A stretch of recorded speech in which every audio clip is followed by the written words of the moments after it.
3 months working in, I was made redundant. I was told it's because of budget cuts. Instagram demands you to look good and only present your best work. TikTok demands quantity over quality. Heba, are you currently a one-woman team or do you have employees? I ring my account manager. I'm like, what the hell happened? And she says, oh, I'm sorry. I got busy with my other clients' work, so I wasn't working on Scene Socially. I'm sorry. I've hired you as an employee. Has there ever been a time where a client was not satisfied? And he said, I'm not in the industry to tell you what you're doing is right or wrong. You figure that out. Yeah. I'm also scared of losing the client because of money. Hello, everyone. Welcome back to episode 21 of the FMU Founders Mindset Unfiltered podcast.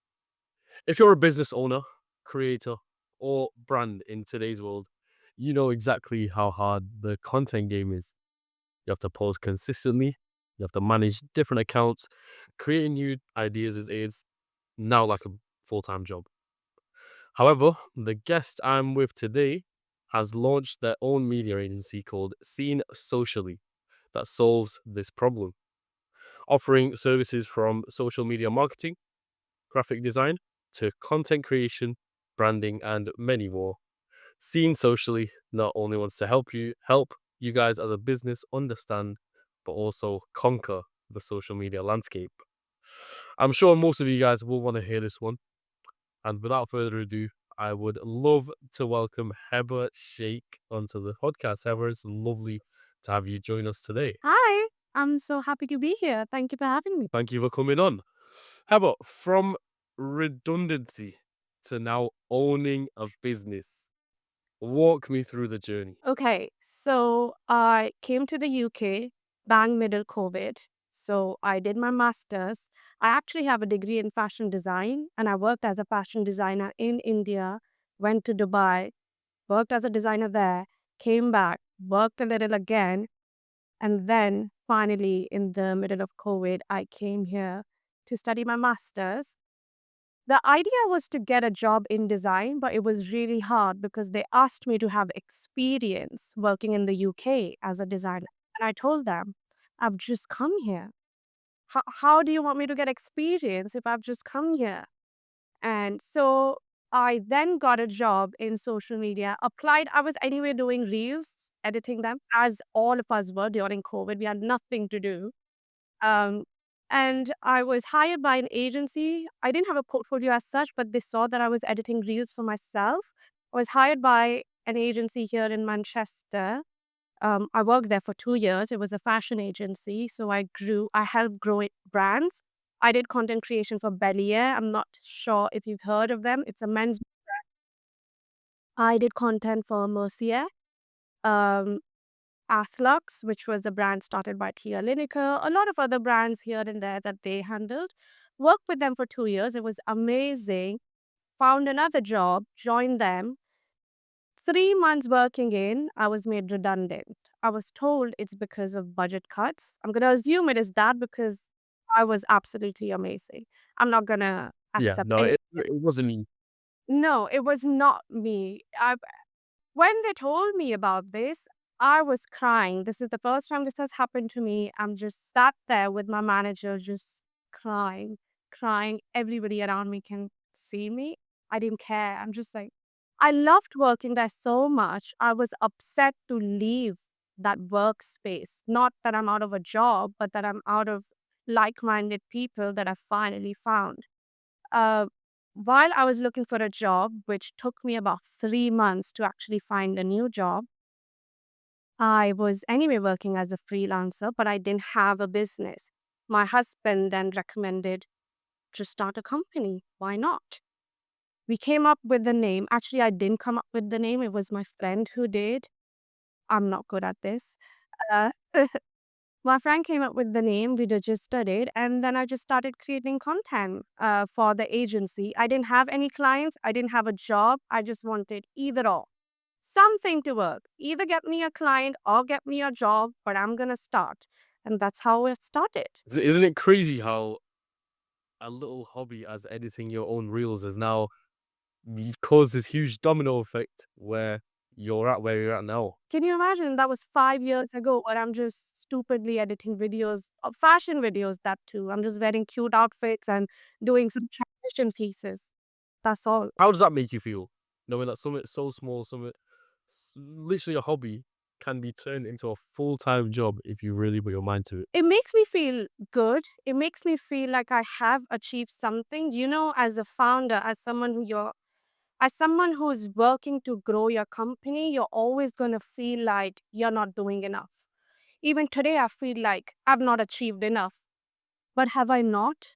I've come from a whole different country, moved my life here, changed my plans, changed my career from fashion to social media. And today I'm sat with you speaking about my experience. I have indeed achieved something. Without a doubt.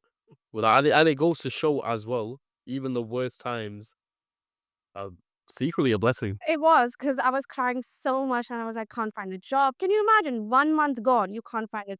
2 months gone, you can't find a job. You have no clients. How do I pay my bills? You start worrying, and then it all just goes from And there. crying. You And stop crying. worrying You and start cry. worrying and crying. Now, however, you're at where you're at now, and that's due to dedication. That's due to just you sticking through it. Now you're able to offer many services. Uh, we've got social media management, we've got content creation, graphic design. But one thing that I'm not too familiar with is CAD drawings, CAD.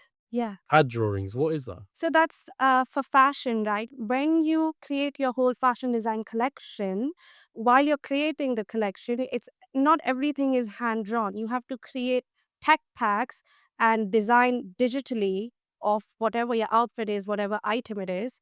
And then that's a CAD, which then further turns into a tech pack, which you have to give to the supplier. Let's say the supplier is in China, as most of them are. You have to create a whole tech pack which has measurement, what does it look like, details, trims to use, everything about one product. So it's like a 6 to 7 page long document. It's a PDF that's sent per product, which is expensive. I can do it. And I found, having come here, that a lot of the brands, like I'm currently working with a brand in Saudi. She's a couture wear fashion designer, right? Well, sorry, she's not a fashion designer. It's a couture wear fashion brand in Saudi that I work with. She's starting her new collection. We manage social media for her. So her entire socials is managed by us. But now that she's working on a new collection, she needs a designer. Good for her. I can create your whole collection. I can do it all digitally. I can make your tech packs. I can speak to your suppliers. I can get your I can get your collection manufactured. That is what my father did. He is a manufacturer. We have a whole unit. He's a manufacturer in fashion, so we supply to brands like Dorothy, Perkins, Bershka, Primark, all of that. Yes, so that's his background. That's what I then did. And then I can sell your collection as well, create content for it, run ads for it, the whole package I could do. There's a lot that goes in behind the scenes that not many people know of. No, not a lot of people know of. And I got a lot of knowledge by working the first 2 years in a fashion agency, because they had their own in-house brands, but they also had brands that they managed. At that time, they were managing Mercier. So the whole manufacturing for them, designing for them, sales for them was all done by us. I would go here and there to do some content, although they did have their own content team. Yeah, so I learned a lot there about what goes into growing a business. And I think that is a new package that I want to create for startups. Not what happens after you've launched, but everything before you launch, right? So creating your website, creating your designs, your tech packs, your fabrics, your ads, what should the social media look like? Everything before.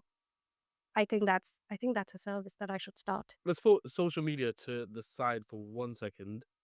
You've got quite a lot of history in the fashion industry. As you said before, you've got a bachelor's degree in fashion slash apparel design, and you've also got a master's degree in fashion and business. That's right. However, what you do now, so which is social media, or we'll bring it back in, social media marketing, is kind of different. It's like a different ball game in a way. I know you said before you were just editing your own reels, but what was it that really got you into social media? It's the storytelling. It's the creativity that really got me in, that I could just make. I think with, yeah, it actually was the storytelling that really excites me on creating content. I could create anything out of a product. There are no boundaries. It could be as creative or it could be as stupid. And I think that's what I like. If I tell you a quote right now, do you reckon you'll recognize it? Let's do it. I'm gonna say a quote, and let's see who you think it's from. One one day, one shoot, 1 month of content. Is who is that? Is that me? That is you. Walk us through. Now you offer this whole day of shooting. There's only 1 day, and you get a whole month's worth of content. Yes. There is no way I don't believe it. So when I say 1 month of content, I don't, it sounds interesting is why it's intriguing. But what I mean is if you want in a month, you're posting 4 times a week, that is 16 pieces in a month, I can give that to you. I will shoot, it doesn't actually mean 30 pieces of content. Although if you wanted 30 pieces of content, I could do 30 pieces of content. I've just never been approached by anyone to create 30 pieces because you don't want to, especially for Instagram. TikTok, yes, that's fine. It's stupid. I could create 30 videos, but Instagram needs that crisp quality. It needs to be good. If the concept is not good, don't post it on Instagram. That is what Instagram demands. So you cannot create 30 good pieces of content. You can create 10 good pieces of content and then supporting content around it, right? So for Instagram, for example, I work with My Lahore and we create their monthly pieces of content, whether they want 16 pieces, 20 pieces. I go shoot the whole day, takes me about 5 6 hours. I already have all the concepts written down. I know the key shot that I need. Each video is going to have a description of shots written. I'm going to shoot it exactly the way I've written it. So all my planning is done, which makes it 100 times easier for me to just turn up and start shooting. And so, yeah, that's actually one of our most popular service. Uh, I did start this service because we do get a lot of inquiries from startups. Now, these startups don't have or they can't afford a social media agency or the full social media management package. For me to give you 3 posts a week is stupid. It's not going to do anything for you. And social media management itself is vast. It includes community management, content creation, just looking after your whole brand, right? Um, but as a startup, what you really, really need is good content. You could do your own social media management. You could post it yourself. You could write your own captions. What you can't do is create the actual content, make it look good, figure out why you're creating this, who is it targeting, who am I speaking to. You need somebody else to do that for you, then create this content, send it to you. And I think this is why this is our most popular service because startups really like this. They may have to invest a little, but you're getting 30 months, but you're getting 30 days of content. Who doesn't want that? All you have to do is get in touch with me again next month. I create the whole content for you, send it to you, you post it. Well, what's the difference between Instagram and TikTok when it comes to this? When it comes to this service or the platform itself, But yeah, as in you said for Instagram, the shooting needs to be more crisp, and it just needs to be better. How come Instagram's a lot more harder to get big on than TikTok? the platform demands separate things. Instagram demands you to look good and only present your best work. TikTok demands quantity over quality.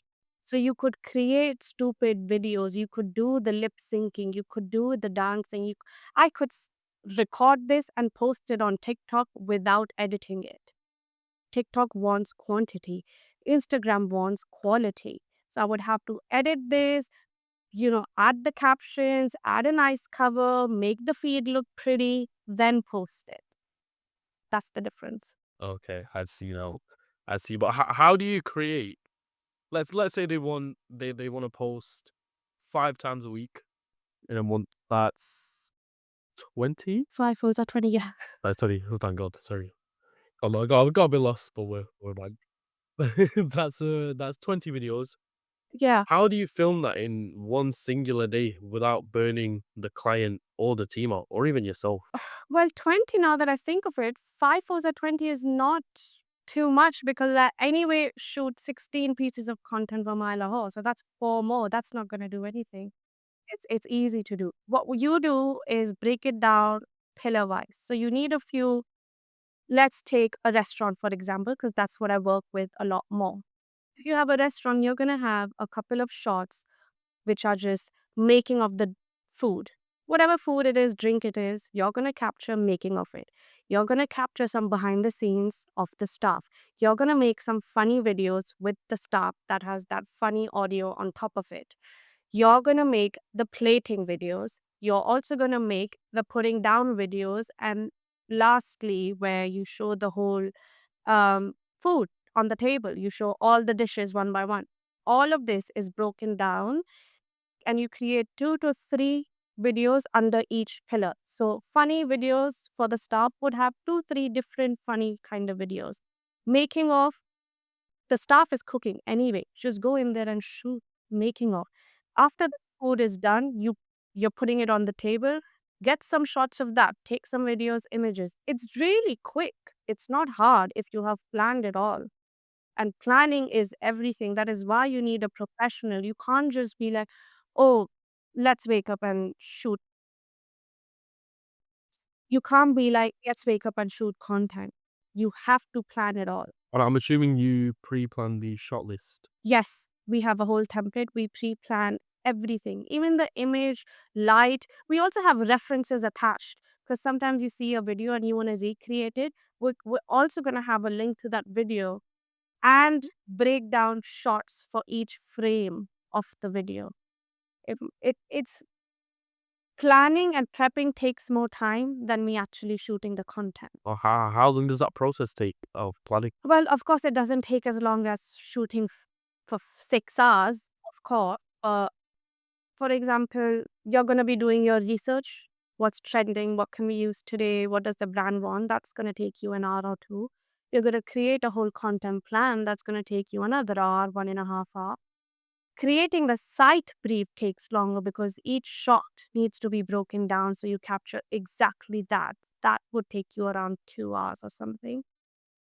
2, 3 hours, depending on the number of pieces. Of course, there are 20 pieces, it's going to take more time. It's 5 pieces, it's not going to take a lot of time. And then you just go and shoot. Because with these, what you need to plan because then you need to know the props to take. If it's a speaking video, you need a mic. If it's a cinematic video, you need another light. If it's a top view video, then I need to carry my mount. I don't know what it's called, but it's like the phone mount thing. The camera is here, so you shoot top view.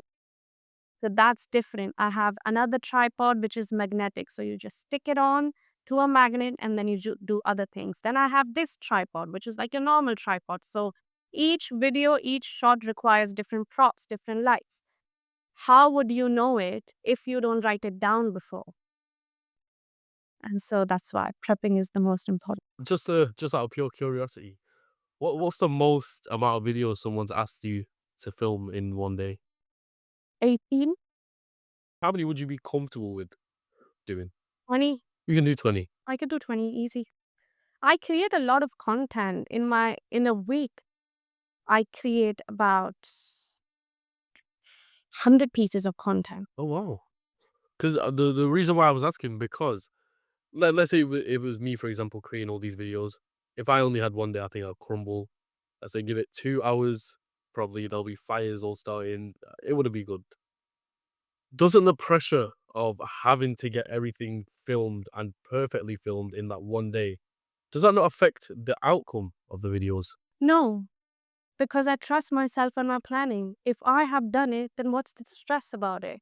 I've not given my planning. I'm not giving my short list to be written by somebody else.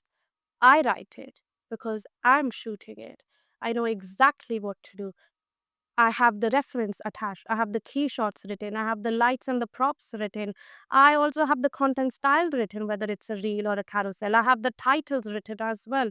Who is it targeting? I have the pillars written. Is it top of funnel? Is it middle of funnel? Is it bottom of funnel? I have the whole thing written down. Why would it be stressful if I've planned it? That's why, guys, planning is always key. It is key, and this is why you pay the big bucks. It is not because you're going to get some content. It's because somebody is actually putting 2 to 3 hours into making sure that the content you get is absolutely perfect. That's it. That is it. Now, Heba, let's say hypothetically you've gone to a client, you've shot some videos, and you've got those videos. Perfect. That long process of planning, that long process of shooting, it's now over. Now we're entering the other process of editing the videos. Oh god, tell me, how long is that? It's long. It's a full day job. It's a full day. Like your 9 to 5, it takes a full day to process all of that. Everything that I've just shot, because you are editing it, but sometimes you feel like, oh, let me duplicate it and do some other kind of edit because I think that would also look good. You're adding text on it, you're choosing the right audio, it takes time. And then sometimes you add filters on it, and it just takes time. That is not the part I love the most. That is the part I'm actually looking to hire someone as a video editor. I'll shoot the content, send it to you. You can edit it. I am not the best at editing. I've taught editing myself. I'm sure there are hundreds of legit videographers and video editors that are 100 times better than me. I understand where I'm not the best at. I realize it. I'm going to hire someone who can do a better job than me. Having said that, I don't mean that I don't know how to do it. I know how to do it. I can do a very good job. I just want it to be the best that it can be. And I realize I'm not the best at it. Well, we still can be. Yeah. Well, There's I'm good always at time. That's shoots, it. so That's it. I'm good at planning and prepping. Isn't that Exactly. enough? Heba, are you currently a one-woman team, or do you have employees? I have employees. They are in India, and that's my biggest problem and challenge. Why is that? So I'm never gonna get out of the rut of working in the business instead of on the business if I don't have a person sat next to me, is what I've realized, because I can see the work, I can tell you what's wrong, I can guide, and you're already in the UK, you understand the language, you understand the design, you understand the pop culture, what's relevant, you understand it. You're probably going to tell me because I'm only 5 years old here. I don't understand a lot of things. But you can understand the slangs, you can understand it all, and then turn it into memes and whatnot. When I've hired in India, not when, now that I have employees from India, it's hard for them to understand the culture, the design language. It's absolutely different. It's very aesthetic, very minimalistic here. It's very graphicy there. Too many graphics, too many colors and elements from Canva we're adding that makes no sense. They don't follow our brand guidelines. Why are you doing this? And just yesterday, I've had an employee resign on me, an account manager. She was only working 3 weeks in. I had a chat with her. I told her, if you can't do it, just tell me. I'll go hire someone else. And hence, she did resign. Uh, but it's so hard because they're working remotely. You don't even know if they're working or not. So, for example, just this Monday, I was in Northwich shooting content all day, which means I was not in touch with my team, just a little bit here and there. Having come back from Northwich, which was a full day shoot, I've come home at about 6. India is 5.5 hours ahead. I've not been given the end of day report. The content has not been posted on Instagram. The content has not even been posted on Pinterest. So I ring my account manager. I'm like, what the hell happened? And she says, oh, I'm sorry. I got busy with my other clients' work, so I wasn't working on Scene Socially. I'm sorry. I've hired you as an employee. This is your 9 to 5 job. What, what do you mean you were not working on Scene Socially? And this is the problem I'm facing. Like, how do what do I do? What made you hire from India? It was money, obviously. Uh, the company doesn't make enough to get or hire a person here, give them minimum wages or even like fork out 2K because you're not only just paying them, but you have to pay extra for the tax and whatnot. Uh, so the company doesn't make that much money. The company doesn't make that much money because I don't have the time to go outreach. I don't have the time to go outreach because I'm constantly working in the business. Because people who are higher decided, let's not work on a Monday because she has other work to do. Like, how do what do I even do here? This is I have never heard this. Who does this? When do you ever go to a job and be like, "Oh, I'm not gonna work today. I'm just gonna do something else. Let me paint a little." Who does that? Also, another thing, another problem is, to be fair, that huge time difference where when you're awake, they're asleep. When they're asleep, you're awake. We've also got the fact that they don't have TikTok. They don't have the use of TikTok at all. They don't know the trends. They can't hop on them. How do you work around that? I do most of the job. That's the that's why the business is not growing because I do most of the job. That's the whole problem. I really don't want to hire from India yet until I can, of course, bring them here. What I think my agency needs as a startup is a person sat next to me. And I'm trying to figure out a way to do that. Maybe apprenticeship, maybe internship, because I could then probably pay that. I've not honestly seen all avenues that I could hit and hire somebody in the UK. That is something that I'm going to be looking at. But I'm really just looking at hiring an account manager now because she's just resigned on me. And I'd rather have remotely, even if it's remotely, people working. So I don't then have to do what they're doing. So, like something as simple as graphic design, anything that goes on my own Instagram page is done by the graphic designer. Yes, I still have to sit and do a little amends here and there, but at least I don't have to make all the graphics from scratch. At least I don't have to make the whole content plan. I will approve the content plan. At least somebody's there who's doing that. And so that's why I'm still hiring remotely, but I really want to change that and quickly. Out of all the avenues that you know of, and just the different ways that you can hire people in the UK, what is the best way to get people to come in to your business? Is it, as you said before, apprenticeships, internships? What is the best way?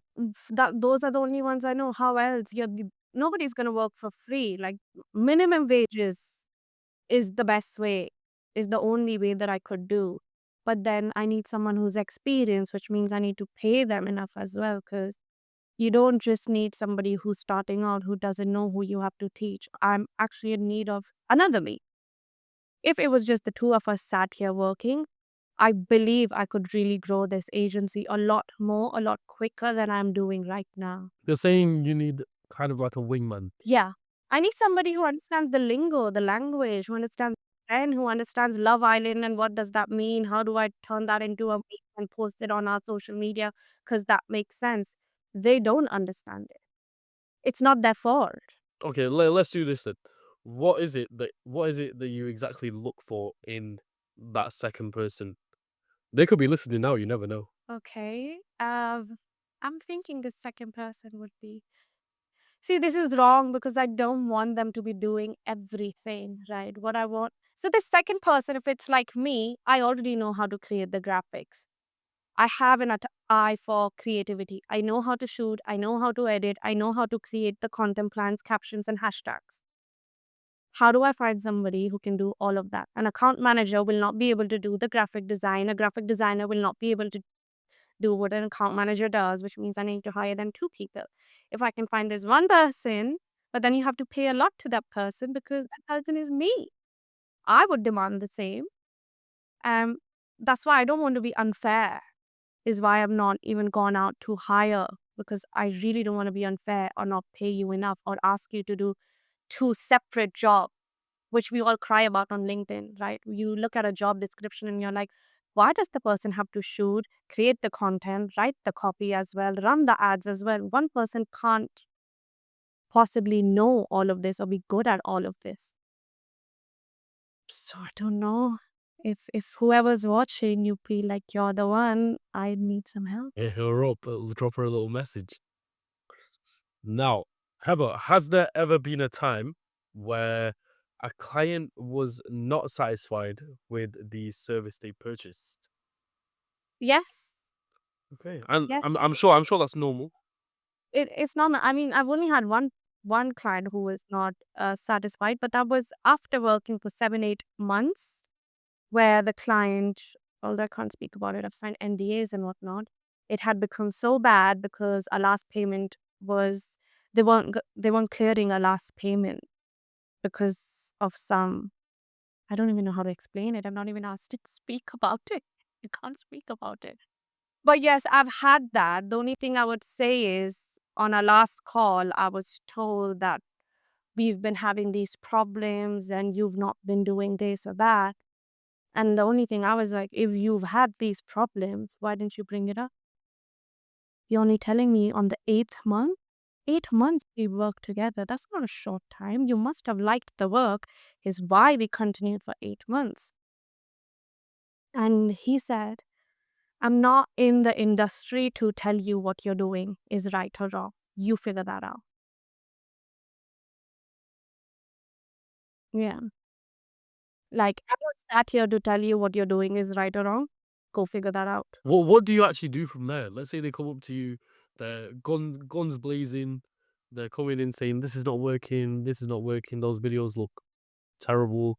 What do you actually do? What's the next step? So that has never happened to me where they've come back and said that the content doesn't look good or the videos are terrible or the ideas are bad. I've just had this one call, and this is the only one that I've had where towards the end they were like, this is not working out.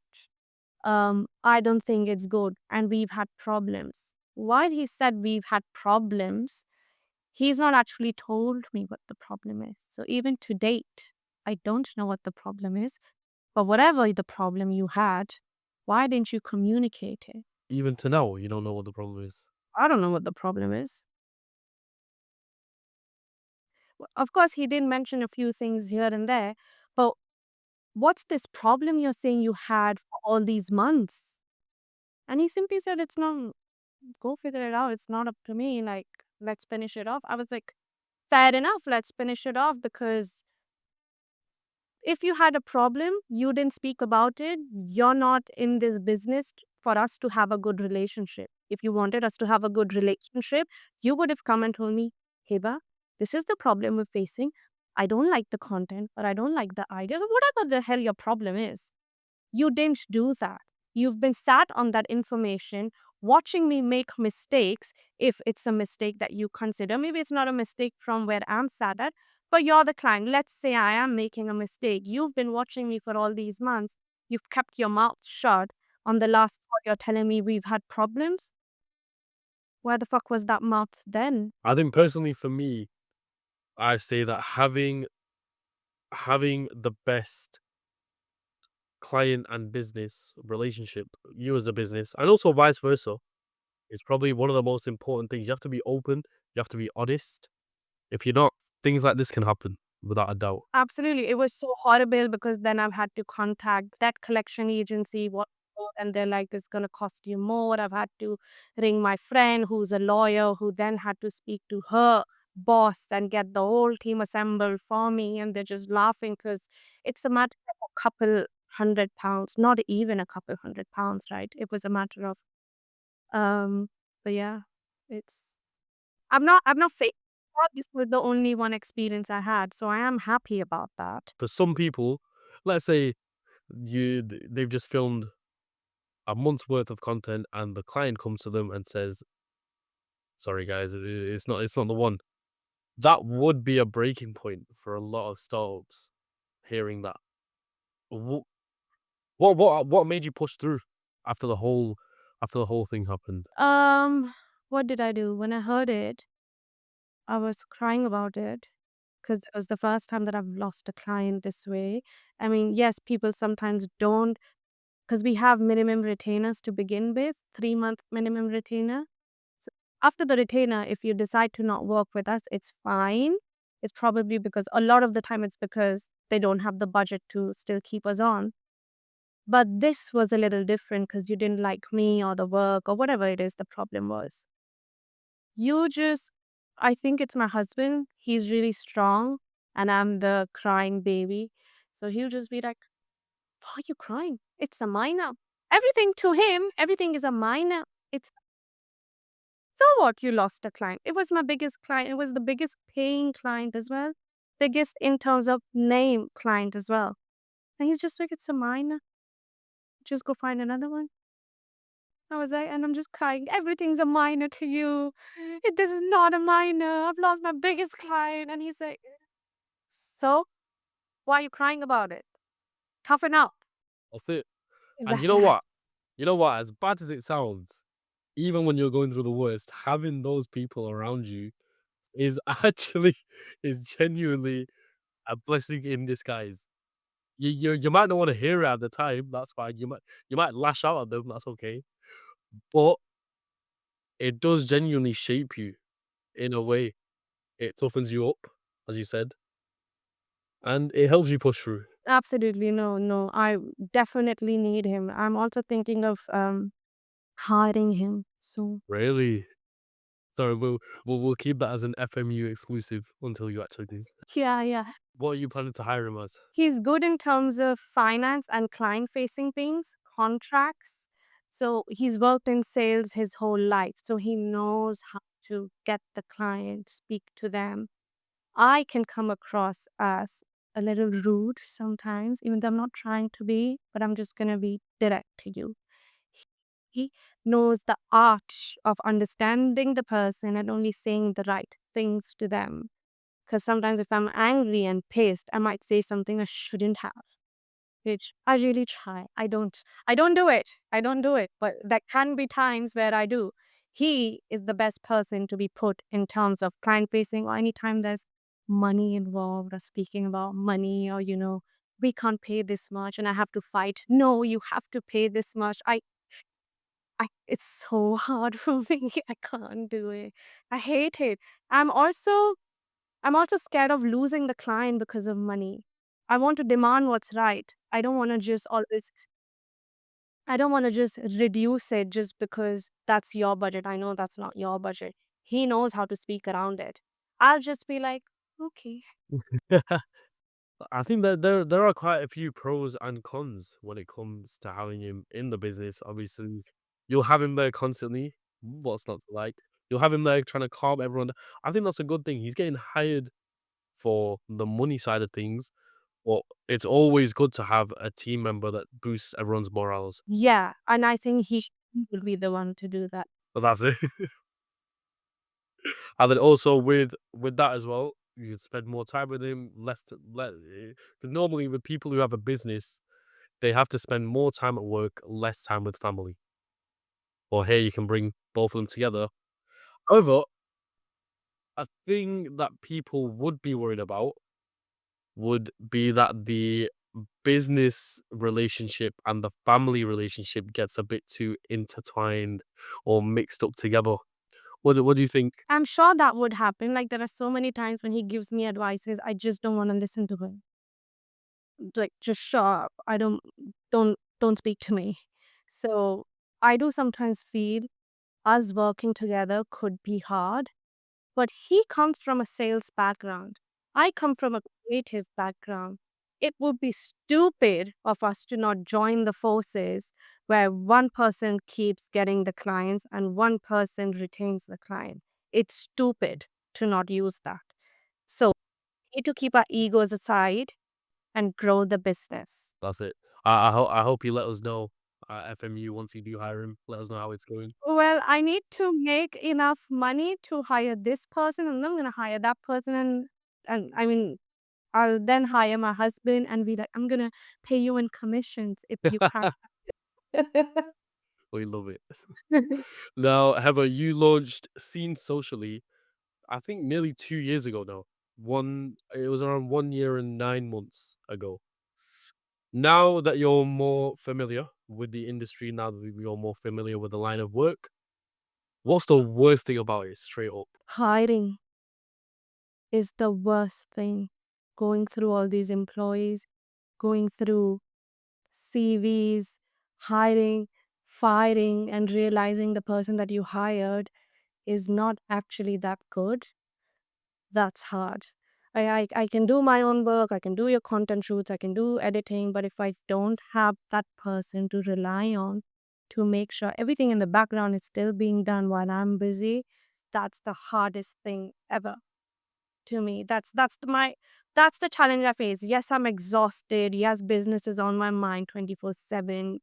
The common problems that every founder faces. But my biggest challenge is hiring. And I'm gonna say it there. Don't come for me. Hiring women from India has been so hard for me that they have let me down every single time. I first had an employee who was a man and he worked with me for 8 months. He only had to part ways because he was doing a 9 to 5 as well as this. With the time difference, it was just chaotic. But that's why we parted ways. But I could rely on him. He was amazing. He wasn't the best in his skills, but he would do the work. He will do it. He's not going to cry about it.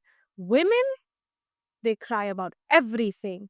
I have to deal with everything.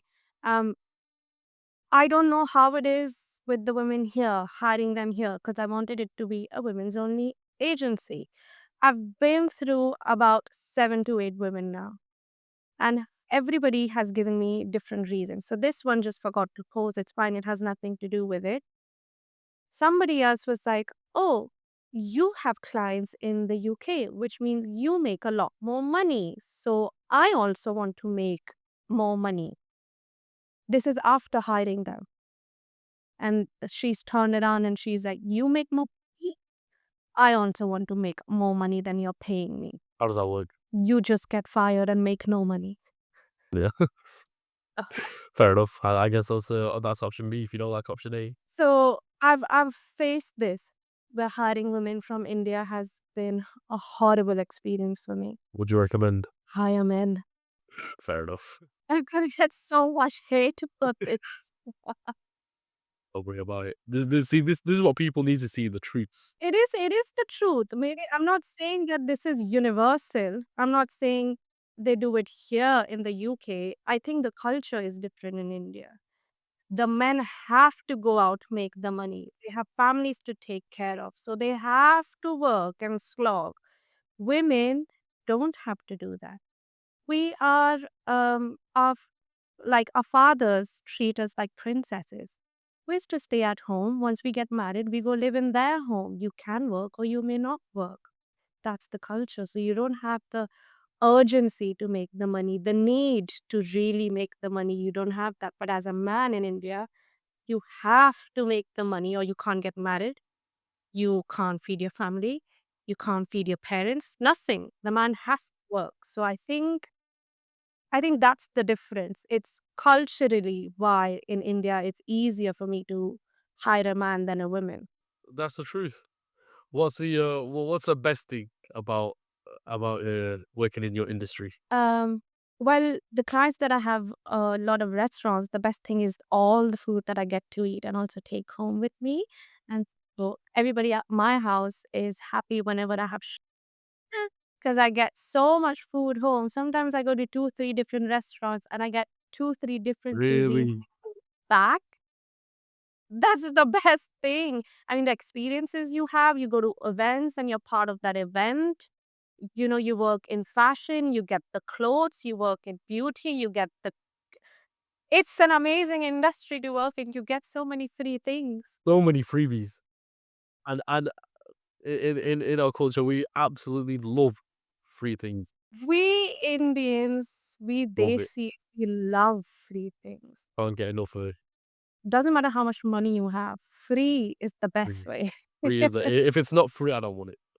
I don't want it, no. That's However, why should people care so much about their social media image? I mean, does it really matter? It does really matter, not just about your social media image, but as a brand, let's say, if you're not on, that's the first thing people see. You have to understand with a growing population, a lot of the people are now younger and they're all using social media. That's how we see you. We don't go on your website and see you, we go on your Instagram and see who you are. And then on Instagram, you're not doing a good job, then you're probably not getting those sales because I want to go buy a bag. I'm going to go on Instagram, see what the girlies are doing, what the girlies are wearing, how are they styling it, be influenced by what I've seen. See the outfit she's worn. Oh, she's carrying a bag like that. I like that bag. I have an outfit like that. I could also wear it and look like that. That's inspiring people and influencing them. You need Instagram. How are they gonna buy your products? Only through your website. That's why so many people talk about leaving a good digital footprint and how important it is. Just just for the audience that are listening now, could you explain what the digital footprint is and what effect it can have on employers, on people? Well, a good digital footprint, well, I'm just gonna think, do we have a nice example of a brand who does this really well? Uh, so who's recently growing is Odd Muse. This is a fashion brand based in London. The owner is Amy Smale. I could be pronouncing it wrong. I'm sorry. Uh, she's now moved to New York to start. Oh, sorry. She's just moved to New York because she wants to cater to the US audience and she's building a whole fulfillment center there. And she started a new store, brick and mortar, in the US. She has one in London. I think she's opened a second one in London. And now she's moved all her, well, not all her, but she's moved herself and she's trying to build a team there as well. The reason I believe that this brand has grown so much is because of their socials. This girl, Amy, she's speaking about her brand all day, every day, posting so many TikToks, showing us behind the scenes. When I say behind the scenes, it's not just stupid, oh, watch me work. No, she breaks down the process of manufacturing, prices, new releases. Before they even release, she'll actually show you what they're releasing. How does it look like? What is the fabric made of? This is the new color. It's so engaging. It feels like you're a part of her growth, right? It feels like you're there with her growing and you're also learning from her. For anybody who's going to start a fashion brand, let's say, is going to go on her profile and actually see all the work she does. There was this video that I saw where she was just crying, crying on TikTok because she's grown so big. She now believes that what if my company is bigger than me and I'm not able to manage it? That's a horrible feeling, but can you imagine to someone like me or all of us who on social media only see the good things? Oh, my business has only been growing since the past 5 years and we make millions. To actually see, oh no, she feels what I feel. She must be making millions, but she sat here crying because she feels like she can't do it. I feel like I can't do it. Now I'm relating with her. Now I'm going to follow her. I'm going to see exactly what she's doing. How has she come out of it? She's leaving an amazing digital footprint for people to follow, learn from her journey, grow through her experience. And that's wonderful. That's what you need, not just to grow your business, but you also have to grow your personal brand, which is you, Yeah. which I need to do. So when it comes to, let's say, even hiring, when it comes to giving advice, taking advice, leaving a good digital footprint is the best way. Is the best way. Yeah. So many people are going to come on there, not only just people that are watching it today, but with TikTok, things that we posted a year ago is suddenly going to blow up because today it's relevant. That's just amazing. That is social media wrapped up in a nutshell. Whatever you post, it always has a chance. It has that little chance. Little chance always. It may not have worked today, but it will work probably the next year because now it's relevant. And that's also a good mindset to have when it comes to business as well. And might not have had a good day today. Tomorrow could be another different story. Yeah. That's what I'm like all day. Sometimes I just have a day when I'm crying because I'm so overwhelmed. Why are my employees leaving? Just recently I was like to my husband, I wanna hire someone in the UK. I'm just crying. I don't know what to do. I'm so tired. And he gives me a little pep talk and I'm like, why did I even speak to him? He doesn't just open space. Why is everything minor to you? It's not minor. I'm sat here crying. Trust me, you'll thank him in the long run. Yes, yes. Inshallah. Yeah. However, let's talk numbers. What do you charge for your services? Which service? Depends on who the brand is. So let's say social media management, I had first broken down into three packages, right? Each package was, let's say, starting at £600. I'll give you these many posts. And these packages go all the way to 2,000, £3,000 because I'm going to give you more posts and more things. To which I then realized after I bought a very expensive course, which is a really nice course actually. You can't do that. If I say I'm going to grow your social media brand, I'm going to take over the whole social media management, means I need to give you the whole package, which includes 4 to 5 posts because 3 posts is going to do shit for you. Captions, hashtags, community management, social media strategy, the whole lot. That doesn't come cheap. You can't do that for £600. So why am I even offering that for £600? Is a realization I had. So now my social media management packages would range anywhere from 2,000 to £3,000. Because it has to include everything, the number of hours that we put into it, just even community management, which we do about 30 minutes per day, is a lot of time we're spending on your account, engaging with the right audience, commenting under your target audience posts, just so that brand awareness. You're not only going to get brand awareness because you've posted and you're relying on Instagram to push it out, you have to aggressively be on their profiles, in their pictures, commenting, because you've just commented, "Oh, you look good. Have you seen our jewelry?" And now they've seen, "Oh, this brand has commented. Let me go check it out." That's brand awareness for you. So a lot of the strategy, a lot of the work goes behind it, which £600 is not going to give you. Hence, these packages are bigger. Yes, we can then give you £600 one if you want. I'm going to tell you straight, it's not going to do anything for you. This is how my previous clients did leave because I was giving you a £600 package. You don't have the money to invest more. Your brand's not growing. It's a startup. Your brand's not going to grow anywhere. So, batch content creation honestly depends on the number of pieces. So, it would again be 600, 700, 1,000, 1,500 if you want 20 posts, depending on then, okay, do you want us to do the content? Um, sorry.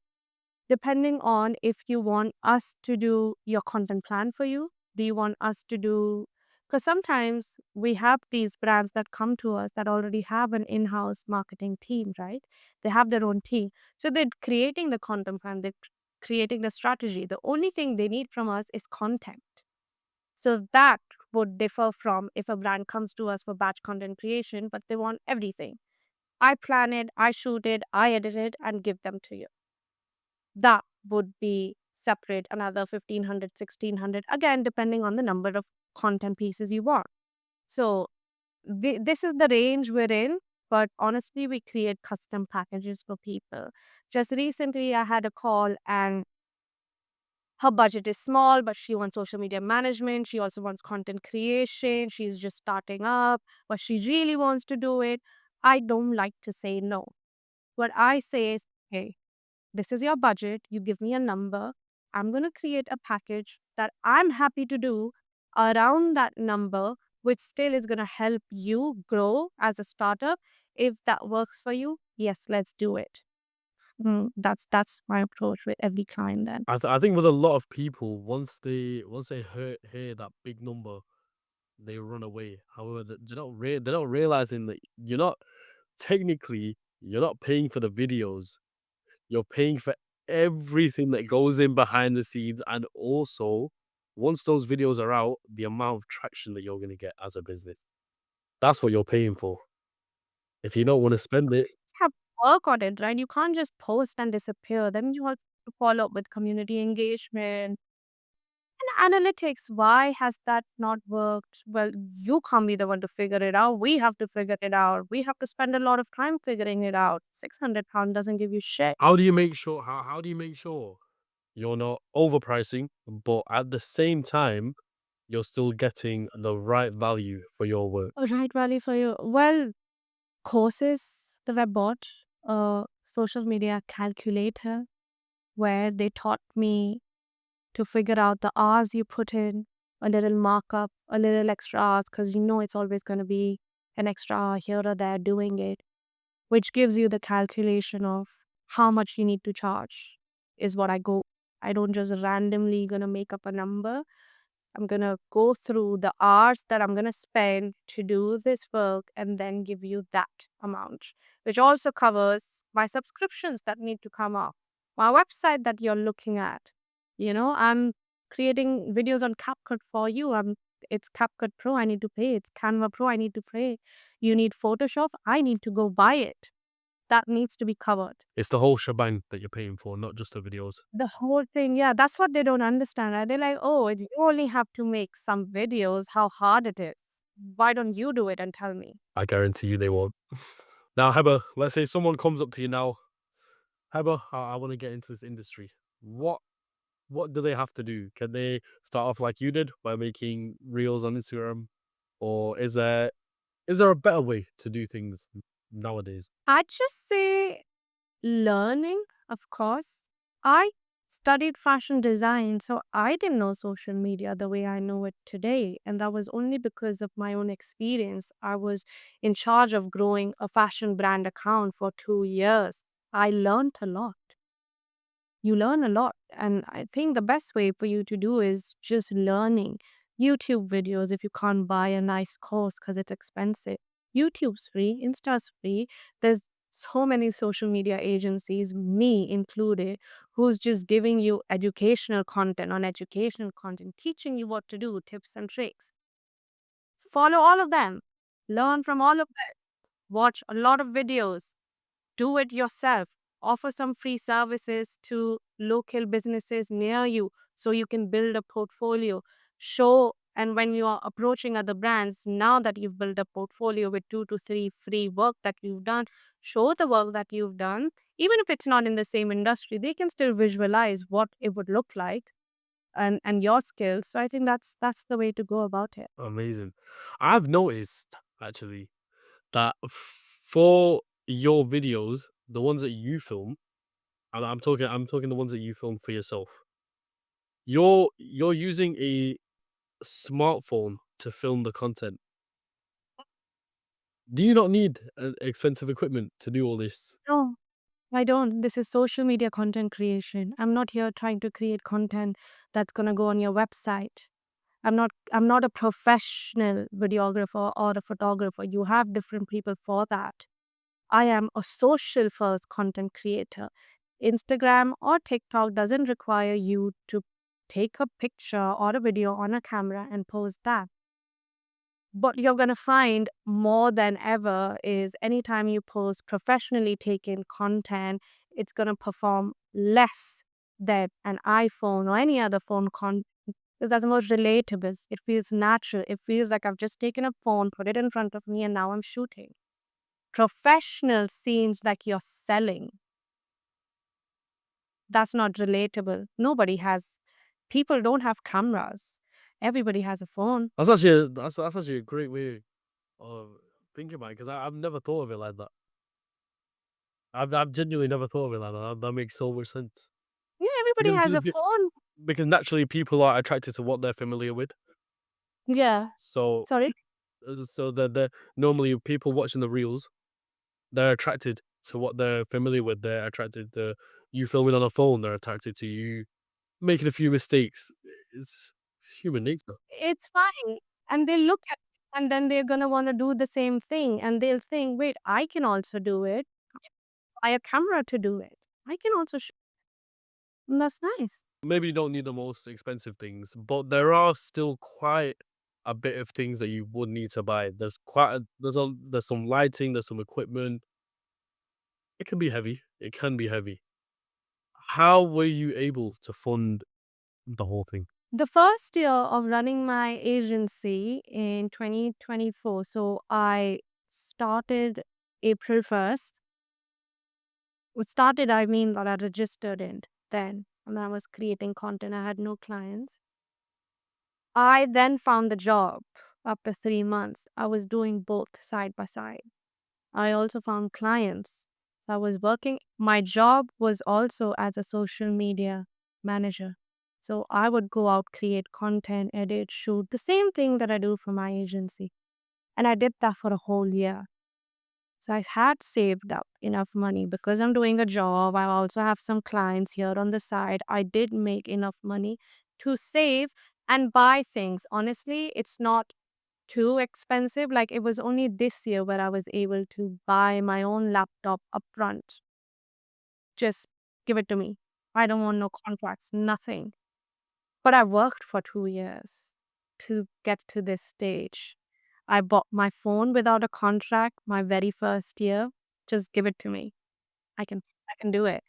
And it's not it's not that I had just saved the money, but then I was working consistently on my job, also trying to get clients, which is why then I quit my job this May.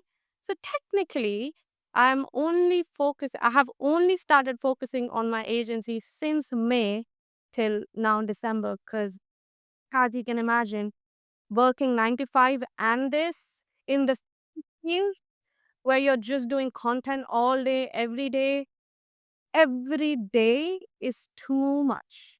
So then I had to quit. And it was during Ramadan actually, because I was fasting as well. I'm going to the job. I also have clients. And I'm like, I can't do it. I'm going to die this way. And one thing needs to go. It will not be my business. It will not be my business that has to go. It has to be the job. So I asked my boss, which is how they started. So this is something that you guys could do as well. I asked my boss, can you hire me as a freelancer instead? I'm still going to do your content shoots. I'm still going to do your editing because all your clients know me by now, but I will not come to office and I don't want to be full time. And he said, yeah, let's work around it. So when I left, my first client was my job, and it still is. I still work with them. I still do those content shoots. They're there. It's like I work with my boss now. Yeah. So it's fun. That's how this started. Quick question for you.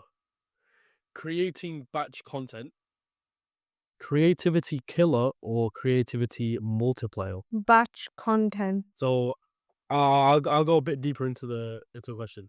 Creating batch content, does it a creativity killer as in let's say you're making batch content, you're making a lot of videos in one go.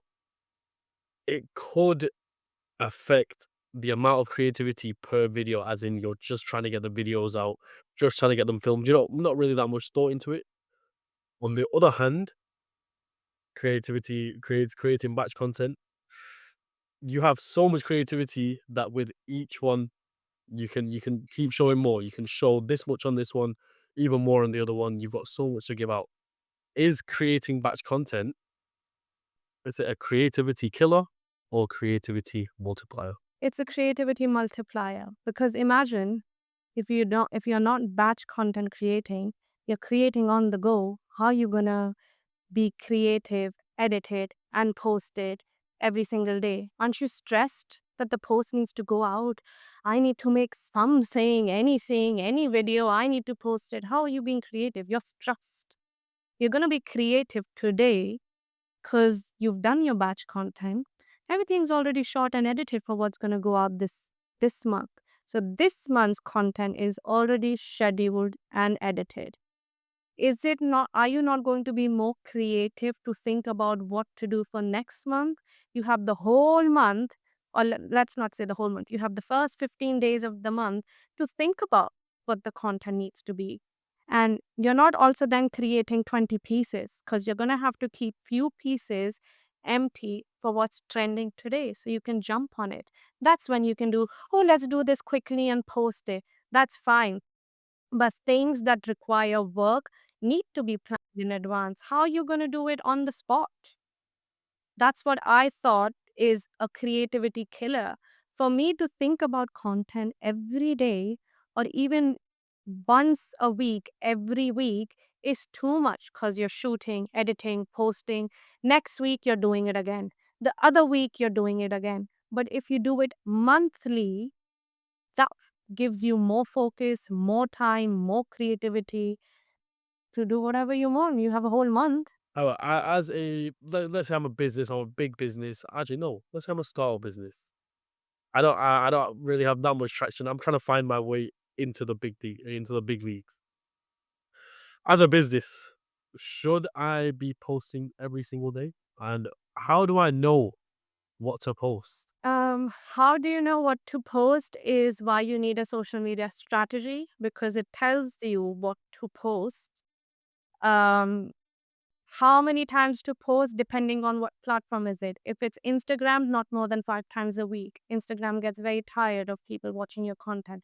TikTok, because it demands quantity, post as many times as you want. Post 2 times a day, and it doesn't matter. So that's the sweet spot. That is a sweet spot. Now, I'll give you 1 minute and 50 seconds. I want you to tell me, why should businesses work with Seen socially? Tell them everything. Tell them everything. See, if you had written this question out to me on an email, I would have already thought about my answer. See, that's the good thing about it. We this is exactly off the top. Yeah, I need to think, okay, why should they hire me? See, these are the hard questions because now I don't have the time to figure out what sets me apart. As a brand, why you should hire me? Because, well, I would say new take, new culture. I'm an Indian. I could bring some nice ideas to the table you've probably not thought about. Um, why else should you hire me? I do not say no. I don't like to say no just because you've come to me and you don't have a budget. I'm not one of them agencies that are like, oh, you're not going to pay me 2,000. Okay, fuck off. No. Let's figure out how we can work together. Let's figure out what's a good spot for you. What's a good spot for me? How much can I give you in that much? Are you happy with it? And let's work together. That's why you should work with me. I am not running after clients. I am not running after making more money. I am running after getting the right client to retain and keep with me for years to come and grow your company, which takes time. If I have 15 clients, I will not be able to give you time and grow your agency the way it needs, at least right now in the capacity that I have. That's why we're not running behind hiring more people or getting more clients. We want the right clients, the right leads. And let's help you grow the business. Let's teach you why social media is important. I mean, of course, in terms of getting the clients, we don't advertise ourselves as teaching people why they need social media. You, as a brand, should already know why you need social media. But I'm here to teach you the ways of social media. I'm not here to not give you knowledge just because I'm an agency and I want to keep that knowledge close to my heart so you don't leave me. No. Let me give you some advice. Let me teach you as well. Let's work together on growing your company. this is why you should hire me. There we go. There we go. Now, Heba, we are unfortunately coming towards the end now. Okay. I know you're upset to see it all Yes, I go. am. This has been However, so. thank you. Now, on Founders Mindset Unfiltered, as a closing tradition, we ask all of our guests that come onto the podcast if they have any pain points in their company right now, or even if they just want a little bit of advice, maybe they can get it off the people watching at home right now. So, Heba, it is now your turn. Do you have any pain points that you're currently going through with Seen Socially that you want to let the audience know of, that maybe they can give you a little advice on, or maybe they can even offer you some services? And if you do, they're all yours. Well, my pain point would be growing the business. So I would love advice on how to actually grow this business, how to get more clients. I am a lot more creative, right? So I don't understand growth of a business or the numbers behind it. That is what I need help in. The second thing is if you can advise me on how I could, in a minimum budget, hire somebody here in the UK to sit next to me, even if it is 2 days a week. How do I do it? What are my avenues? Is it apprenticeship? Because I've heard that I think you can hire for £300 and then the government pays that money back to you the next month or something. £600 and the government pays you back £300. Is it apprenticeship? Is it internship? Is it hiring younger people because their minimum wage is less? Like, tell me, what do I do? Advise me, please. That's it. That's it. Now, to the guys listening at home, what we'll do, we will put Heather's social media details in our description below. You can reach out to her anytime. If you have a solution to either of her pain points, just give her a message, give us a message, and we can let her know as well. Please. Please. Now, Heather, thank you so much for coming on today's episode. I absolutely loved learning about the industry, about how because we're obviously doing social media as well. It's nice to hear things that will benefit us. You guys Yeah. can hit me up and Oh, become we'll my. hit you up. We'll pay the 2,000. How's that? How You is that? paid. Now you know. I will pay. But no, honestly, I think that we can now use this as well to boost our brand, to get our brand out there. Guys, social media is a different game that you guys need to get used to. Absolutely. Absolutely. But thank you to everyone watching at home. Don't forget, we release a new episode every 2 weeks, every Wednesday, 5 a.m., ready for your commute to work. Perfect timing. But thank you so much for watching. Don't forget to subscribe. Don't forget to like the usual YouTube, Spotify, Apple Podcasts. We're on there all. Don't forget to hit Heba up as well if you need any solutions. If you've got any solutions, hit her up too. Thank you so Yeah. much for watching, and we'll Thank see you you. guys for the next one. Bye bye. Bye.